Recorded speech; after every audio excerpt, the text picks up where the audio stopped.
Lebih 24 jam dah. Hujan. Memang banjir dah. Masuk dah musim monsun timur laut ataupun musim tengkujuh. Habis hari ni berada di jalan Kampung Padang Meliteh di Bacok.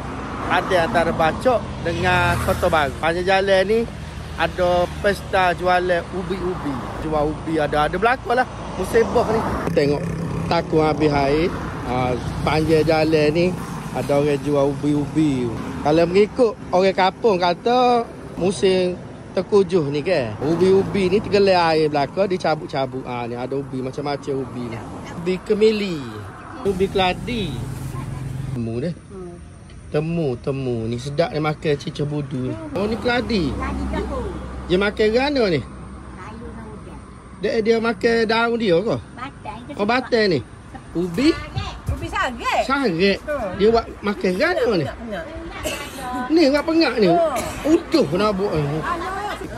Ubi badak. Sekali setahun deh. Musim hujan, musim boh lah baru ada.